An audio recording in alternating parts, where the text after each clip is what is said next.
जय हिंद दोस्तों, आज हम यूपी टेट 2014 का सीडीपी का पेपर करेंगे। पूरी अच्छे तरीके से उसको विश्लेषण करेंगे। तो चलिए स्टार्ट करते हैं। आज का हमारा पहला क्वेश्चन है,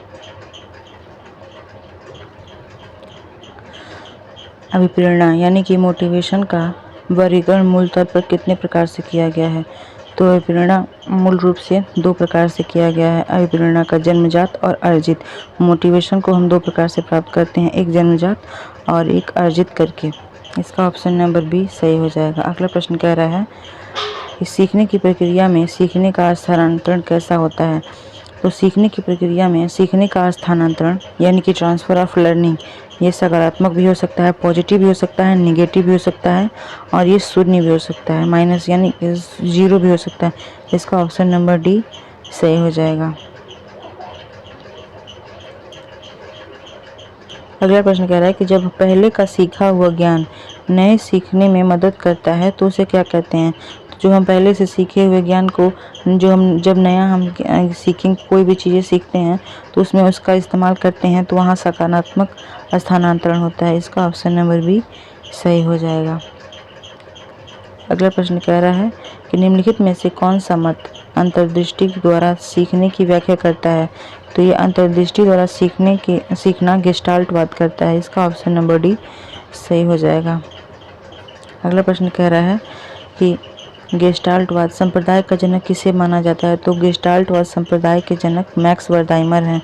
इसका ऑप्शन नंबर सी सही हो जाएगा। ये बहुत ही मोस्ट इम्पॉर्टेंट क्वेश्चन है जो एग्ज़ाम में बार बार रिपीट करता है। अगला प्रश्न कह रहा है कि कोहलर ने अपना प्रसिद्ध प्रयोग किस पर किया था। तो कोहलर ने अपना प्रसिद्ध प्रयोग सुल्तान नामक चिंपैंजी पर किया था। इसका ऑप्शन नंबर 20 सही हो जाएगा। अगला प्रश्न कह रहा है कि किस मनोवैज्ञानिक ने सीखने की सामग्री के रूप में निरर्थक शब्दों का प्रयोग किया है। तो ये निरर्थक शब्द जब आएगा तो ये एबिंगहॉस ने अपने मनोवैज्ञानिक, जब सीखने की प्रक्रिया होती है तो उसमें निरर्थक शब्दों का प्रयोग किया है। इसका ऑप्शन नंबर सी सही हो जाएगा। अगला प्रश्न कह रहा है कि सीखने के नियम द्वारा प्रतिपादित किया गया, सीखने का नियम किसके द्वारा प्रतिपादित किया गया। तो ये थॉर्नडाइक द्वारा प्रतिपादित किया गया। इसका ऑप्शन नंबर डी सही हो जाएगा। अगला प्रश्न कह रहा है कि व्यापक अर्थों में सीखना या अधिगम करना क्या कहलाता है। तो व्यापक अर्थों में सीखना या अधिगम करना व्यवहार में परिवर्तन लाता है, अनुभव तथा अभ्यास का परिणाम होता है और व्यवहार में अपेक्षाकृत अस्थायी परिवर्तन भी करता है। तो इसलिए इसका ऑप्शन नंबर डी सही हो जाएगा। अगला प्रश्न कह रहा है कि फ्रैंक के अनुसार कोशिकीय वृद्धि को क्या कहते हैं। तो जो कोशिकीय वृद्धि होती है वो फ्रैंक अभिवृद्धि का सिद्धांत कहते हैं। इसका ऑप्शन नंबर बी सही हो जाएगा। अगला प्रश्न कह रहा है कि चिंतन संज्ञानात्मक पक्ष में एक मानसिक प्रक्रिया है, यह कथन किसका है। तो जो चिंतन होती है वो संज्ञानात्मक पक्ष में एक मानसिक प्रक्रिया है, ये रॉस का कथन है। इसका ऑप्शन नंबर सी सही हो जाएगा। ये क्वेश्चन भी बहुत इंपॉर्टेंट है, ये क्वेश्चन बार बार रिपीट भी होता है। अगला प्रश्न है, बाल मनोविज्ञान के आधार पर कौन सा कथन सर्वोत्तम है। तो इसमें सारे बच्चे एक जैसे होते हैं, कुछ बच्चे विशिष्ट होते हैं, प्रत्येक बच्चा विशिष्ट होता है। तो ये वाला कथन होगा, जो बाल मनोविज्ञान के आधार पर जो कथन है ये प्रत्येक बच्चा विशिष्ट होता है। इसका ऑप्शन नंबर सी सही हो जाएगा। अगला प्रश्न कह रहा है बाल मनोविज्ञान का केंद्र बिंदु कौन होता है। तो जो बाल मनोविज्ञान का केंद्र बिंदु होता है वो बालक होता है। इसमें बालक के विचारों और बालक के जो ज़रूरतें होती हैं उसके हिसाब से पाठ कराया जाता है। इसका ऑप्शन नंबर बी सही हो जाएगा। अगला प्रश्न कह रहा है कि वुडवर्थ के अनुसार अच्छी स्मृति यानी कि गुड मेमोरी कितने घटक होते हैं, यानी कितने प्रकार के होते हैं। तो वुडवर्थ के अनुसार अच्छी स्मृति होती है वो 4 प्रकार की होती है, सीखना, धारण करना, पहचान करना और पुनः स्मरण करना। इसका ऑप्शन नंबर सी सही हो जाएगा। अगला प्रश्न कह रहा है कि संवेग यानी इमोशन का शाब्दिक अर्थ क्या होता है। तो इमोशन का शाब्दिक अर्थ ये होता है कि उत्तेजना या भावों का उथल पुथल होना। इसका ऑप्शन नंबर सी सही हो जाएगा। अगला प्रश्न कह रहा है कि कौशल सीखने की पहली अवस्था किसे माना जाता है। तो कौशल सीखने की सबसे पहली अवस्था अनुकरण को माना जाता है। इसका ऑप्शन नंबर डी सही हो जाएगा। अगला प्रश्न कह रहा है कि मानसिक आयु के जो प्रत्यय है वो सर्वप्रथम प्रयोग किसने किया था? तो जो मानसिक आयु मेंटल एज का जो प्रत्यय यानी कि उसका प्रयोग सबसे पहले विलियम साइमन ने किया था। इसका ऑप्शन नंबर सी सही हो जाएगा। ये मोस्ट इम्पॉर्टेंट क्वेश्चन है, यूपी टेट में इस विलियम साइमन से बहुत ही रिलेटेड क्वेश्चन पूछता है। अगला प्रश्न है, शैशवावस्था के लिए उत्तम शिक्षण विधि कौन सी है? तो जो बच्चे होते हैं 0 से 2 साल के, उनके लिए उत्तम शिक्षण विधि मॉन्टेसरी विधि भी होती है, खेल विधि द्वारा भी होती है और किंडरगार्टन विधि द्वारा विधि होती है। इसका ऑप्शन नंबर डी इसलिए सही हो जाएगा। अगला प्रश्न कह रहा है कि बाल विकास के अंतर्गत किसका अध्ययन किया जाता है? तो बाल विकास के अंतर्गत गर्भावस्था से किशोरावस्था तक अध्ययन किया जाता है। इसका ऑप्शन नंबर सी सही हो जाएगा। ये बहुत ही इम्पोर्टेंट क्वेश्चन है। अगला प्रश्न कह रहा है कि सर्वाइवल ऑफ द फिटेस्ट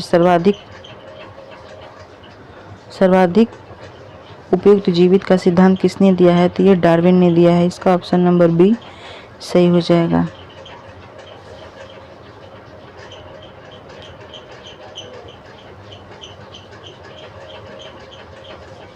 संवेगात्मक विकास को प्रभावित करने वाले कारक कौन से हैं? तो संवेगात्मक विकास को प्रभावित करने वाले कारक शारीरिक स्वास्थ्य भी होता है, मानसिक योग्यता भी होती है और थकान भी होती है। इसलिए इसका ऑप्शन नंबर डी सही हो जाएगा। अगला प्रश्न कह रहा है कि सामाजिक प्रत्याशाओं के अनुरूप व्यवहार की योग्यता का अधिगम ही सामाजिक विकास है। यह कथन किसका है? तो ये हरलॉक का है। इनका कहना था कि जो सामाजिक प्रत्याशाओं के अनुरूप जो व्यवहार होता है उसकी योग्यता ही अधिगम ही सामाजिक विकास है। यह कथन हरलॉक ने दिया था। इसका ऑप्शन नंबर ए सही हो जाएगा।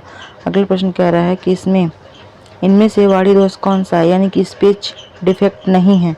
इसमें स्पीच डिफेक्ट ये है नहीं है कि जो धीमी या तेज गति से बोलना, ये स्पीच डिफेक्ट नहीं है।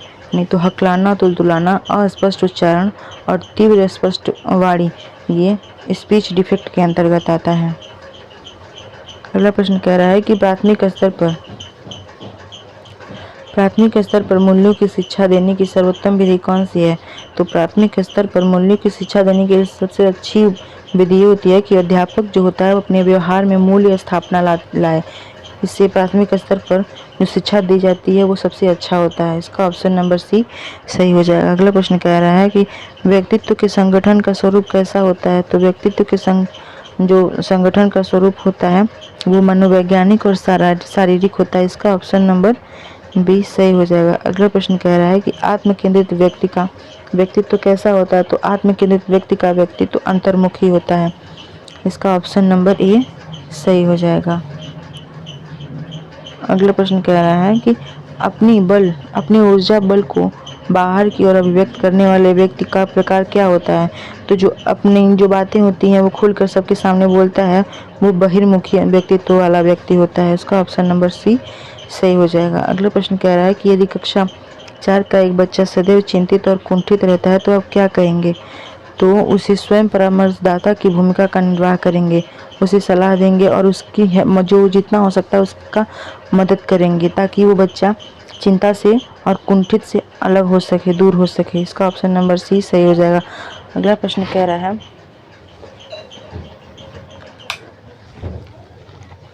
अब्राहम मैस्लो ने अभिप्रेरणा के किन 2 भागों में वर्गीकृत किया है? तो अब्राहम मैस्लो ने अभिप्रेरणा यानी मोटिवेशन को जन्मजात और अर्जित में 2 भागों में वर्गीकृत किया है। इसका ऑप्शन नंबर बी सही हो जाएगा। अगला प्रश्न कह रहा है कि थॉमसन के अनुसार अभिप्रेरणा के 2 प्रकार कौन से हैं? तो थॉमसन के अनुसार अभिप्रेरणा यानी मोटिवेशन के 2 प्रकार स्वाभाविक और कृत्रिम हैं।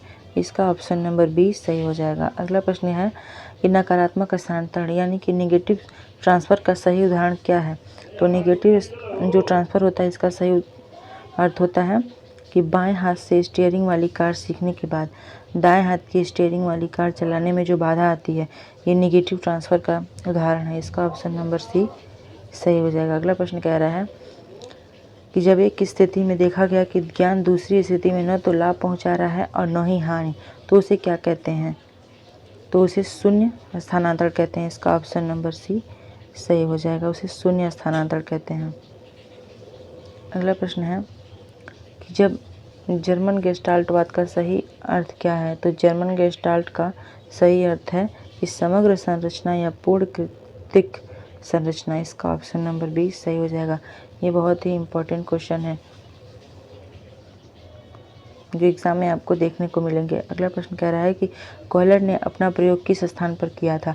तो कोहलर ने अपना प्रयोग कैनरी द्वीप पर किया था। इसका ऑप्शन नंबर ए सही हो जाएगा। अगला प्रश्न कह रहा है कि स्मृति से जुड़ी भूलने की प्रक्रिया को समझाने के लिए फॉरगेटिंग कर्व किसने दिया था? तो फॉरगेटिंग कर्व एबिंगहॉस ने दिया था। इसका ऑप्शन नंबर सी सही हो जाएगा। अगला प्रश्न कह रहा है फॉरगेटिंग कर्व जो होता है वो एबिंगहॉस ने दिया था। इसका ऑप्शन नंबर सी सही हो जाएगा। अगला प्रश्न कह रहा है कि थॉर्नडाइक द्वारा दिए गए सीखने के मुख्य कितने नियम हैं? तो थॉर्नडाइक द्वारा दिए गए सीखने के मुख्य नियम 3 हैं: तत्परता, अभ्यास और प्रभाव का नियम। इसका ऑप्शन नंबर बी सही हो जाएगा। अगला प्रश्न कह रहा है कि वुडवर्थ के अनुसार अच्छी स्मृति के 4 घटक कौन है? तो वुडवर्थ के अनुसार अच्छी स्मृति के 4 घटक सीखना, धारण करना, पहचान करना, पुनः स्मरण करना है। इसका ऑप्शन नंबर सी सही हो जाएगा। अगला प्रश्न कह रहा है कि कौशल सीखने का सही अनुक्रम क्या है? तो कौशल सीखने का सही अनुक्रम पहले अनुकरण किया जाता है, फिर अभ्यास, फिर समन्वय और उसके बाद से निपुणता। इसका ऑप्शन नंबर बी सही हो जाएगा। अगला प्रश्न कह रहा है कि खेल विधि के प्रतिपादक कौन है? तो खेल विधि के प्रतिपादक हेनरी कॉल्डवेल कुक हैं। इसका ऑप्शन नंबर सी सही हो जाएगा। अगला प्रश्न है किंडरगार्टन पद्धति में विद्यालय को क्या माना गया है? तो किंडरगार्टन पद्धति में विद्यालय को बगीचा कहा गया है और बच्चों को फूल कहा गया है और जो शिक्षक होता है उसे माली के रूप में देखा गया है। इसका ऑप्शन नंबर बी सही हो जाएगा। अगला प्रश्न कह रहा है कि बाल विकास के अध्ययन क्षेत्र में निम्नलिखित में से क्या शामिल है? तो बाल विकास के अध्ययन में निम्नलिखित में से ये बाल विकास की विभिन्न अवस्थाओं का अध्ययन किया जाता है, वातावरण का बाल विकास पर पड़ने वाले प्रभाव का अध्ययन किया जाता है और व्यक्तित्व विभिन्नताओं का भी अध्ययन किया जाता है। इसका ऑप्शन नंबर डी सही हो जाएगा। ये सारे जो होते हैं बाल विकास जो कि अध्ययन में सम्मिलित होते हैं। इसका ऑप्शन नंबर डी सही हो जाएगा। अगला प्रश्न कह रहा है कि बीने साइमन परीक्षण द्वारा मुख्य रूप से किसका मापन किया जाता है? तो बीने साइमन जो परीक्षण है इसमें सामान्य बुद्धि का परीक्षण किया जाता है। इसका ऑप्शन नंबर बी सही हो जाएगा। अगला प्रश्न कह रहा है निम्नलिखित में से कौन सा वाणी दोष की श्रेणी में आता है? तो इसमें वाणी दोष की श्रेणी में हकलाना और तुलतुलाना आता है। इसका ऑप्शन नंबर बी सही हो जाएगा। अगला प्रश्न है कि एन के प्रकारेण धनार्जन यानी कि किसी भी तरह धन कमाना मूल्यों के किस वर्गीकरण में नकारात्मक माना जाता है? ये मूल्यों में शामिल ही नहीं है। जो एन के प्रकारेण धनार्जन यानी कि किसी भी तरह से धन कमाना ये मूल्यों के सकारात्मक वर्गीकरण में शामिल ही नहीं है। इसका ऑप्शन नंबर सी सही हो जाएगा। अगला प्रश्न है व्यक्तित्व उन मनोवैज्ञानिक यानी कि साइकोलॉजिकल व्यवस्थाओं का गतिशील संगठन है। यह कथन किसका है? तो यह कथन गॉर्डन ऑलपोर्ट का है। इसका ऑप्शन नंबर बी सही हो जाएगा।